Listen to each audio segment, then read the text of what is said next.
want to get better.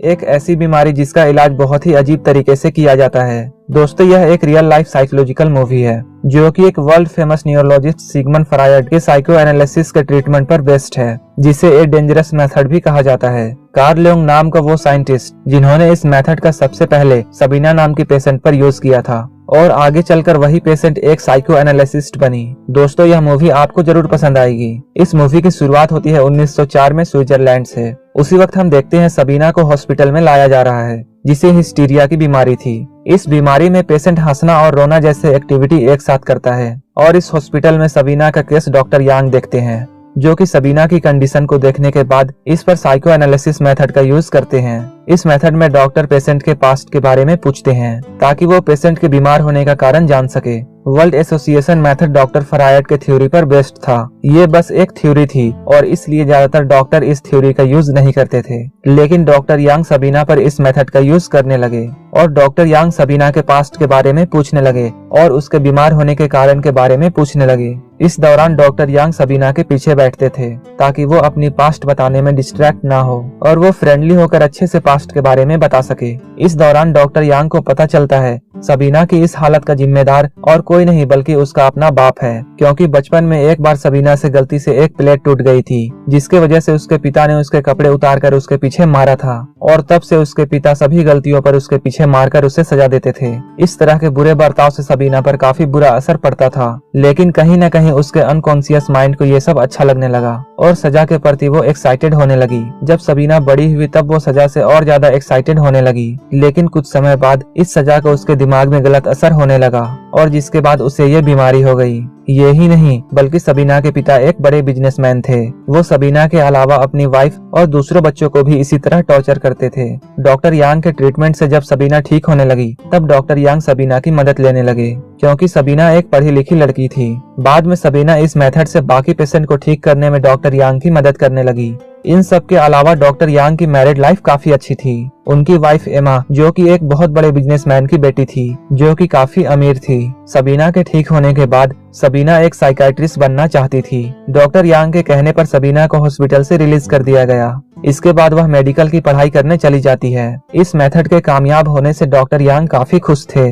वो अपनी wife के साथ इस मेथड के फाउंडर यानी डॉक्टर फ्रायड से मिलने जाते हैं, लेकिन वहां जाकर उन्हें पता चलता है डॉक्टर फ्रायड के विचार बहुत अलग हैं। वो दूसरों की अपेक्षा अपनी बात को ज्यादा महत्व देते हैं और अपनी ही बात को सही मनवाने में लगे रहते हैं। वहीं दूसरी तरफ सबीना भी डॉक्टर यांग से अटैच रहती है। इसी दौरान सबीना डॉक्टर यांग से अट्रैक्ट होने लगती है और वो बचपन में हुए अपने साथ फिजिकल एब्यूज फैंटेसी को रियल लाइफ में महसूस करना चाहती थी, जो कि डॉक्टर यांग को किस करने लगती है। लेकिन डॉक्टर यांग उसे इग्नोर करते हुए अपने हॉस्पिटल आ जाते हैं। लेकिन डॉक्टर यांग भी कहीं न कहीं सबीना से अट्रैक्ट हो चुके थे, लेकिन फिर भी वो इन सब के लिए तैयार नहीं थे। तभी उनके पास डॉक्टर फ्रायड के तरफ से डॉक्टर ग्रोस आते हैं, जो कि एक साइकाइट्रिस्ट थे। वो डॉक्टर यांग को बताते हैं वो किस तरह से काम करते हैं। वो अपने पेशेंट को वो सब कुछ देते हैं जो भी उनके पेशेंट उनसे मांगते हैं, यहाँ तक कि वो उनके साथ फिजिकली भी होते हैं, क्योंकि उनका मानना था कि ऐसा करने से उनके पेशेंट फ्रीडम महसूस करते हैं। और यही एडवाइस वो डॉक्टर यांग को भी देते हैं कि उन्हें अपने पेशेंट के साथ फिजिकली होना पड़ेगा, उन्हें फ्रीडम महसूस करवाना पड़ेगा।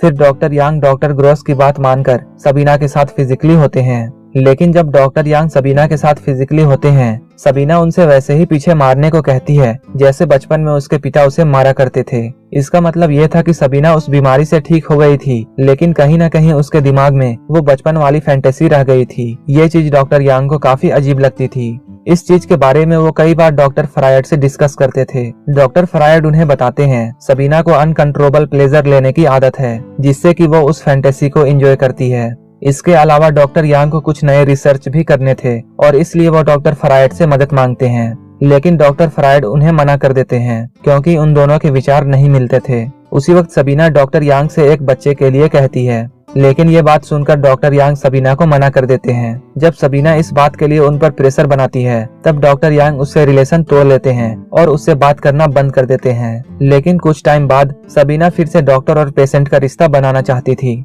लेकिन डॉक्टर यांग इसके लिए अब तैयार नहीं थे। सबीना को अपनी स्टडी के लिए एक गाइड की जरूरत थी और इसलिए वो डॉक्टर फ्रायड से रिक्वेस्ट करती है और एक लेटर लिखकर अपने और डॉक्टर यांग के रिलेशन के बारे में बताती है। लेटर मिलने के बाद डॉक्टर फ्रायड डॉक्टर यांग से उसके और सबीना के अफेयर के बारे में पूछते हैं, लेकिन डॉक्टर यांग यहाँ पर झूठ बोलते हैं और साफ मना कर देते हैं। वो कहते हैं वो सिर्फ अच्छे फ्रेंड थे और इससे ज्यादा कुछ भी नहीं थे। ये सुनने के बाद डॉक्टर फ्रायड सबीना को डांटते हैं और आगे से उन्हें लेटर ना लिखने को कहते हैं। सबीना डॉक्टर फ्रायड का लेटर पढ़ने के बाद काफी गुस्सा होती है और डॉक्टर यांग के पास जाकर डॉक्टर फ्रायड को सब कुछ बताने के लिए कहती है। और वो कहती है बदनामी के वजह से उसने किसी को नहीं बताया, लेकिन वो चाहती तो इसके बारे में सबको बता सकती थी।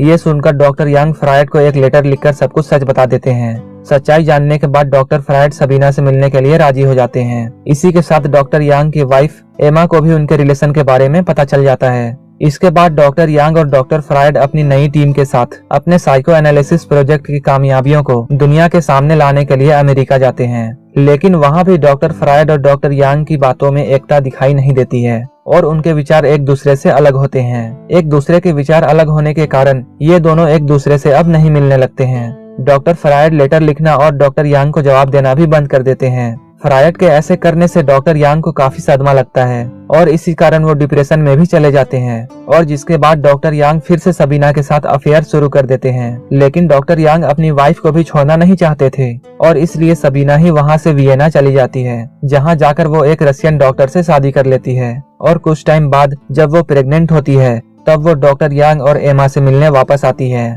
और यहाँ पर सबीना डॉक्टर यांग को बताती है वो बच्चा उसी का है। यह सुनकर डॉक्टर यांग उससे कहता है वो भी उससे बहुत प्यार करता है, लेकिन कुछ रिश्तों के दायरे होते हैं। ये सुनने के बाद सबीना वहाँ से रोती हुई चली जाती है। मूवी के क्लाइमेक्स में बताया जाता है सबीना के जाने के बाद डॉक्टर यांग फिर से ठीक हो जाते हैं और वो एक बड़े साइकोलॉजिस्ट बन चुके हैं। अब वो काफी फेमस भी हो चुके हैं। 1961 में उनकी डेथ हो गई और डॉक्टर फ्रायड को उनकी कंट्रोवर्सी थ्योरी के लिए वियना से नाजियों के द्वारा निकाल दिया गया। 1939 में लंदन में कैंसर से उनकी मौत हो गई। यांग से दूर जाने के बाद सबीना 2 बच्चियों को जन्म देती है, लेकिन 1942 में नाजियों ने उन तीनों को शूट करके मार डाला और यहीं पर यह मूवी खत्म हो जाती है। अगर आपको यह मूवी अच्छी लगी हो तो एक लाइक जरूर कर देना। साथ ही हमारे चैनल को सब्सक्राइब करके बगल वाले बेल आइकन पर भी क्लिक कर लेना ताकि आप हमारी कोई भी वीडियो मिस ना करें।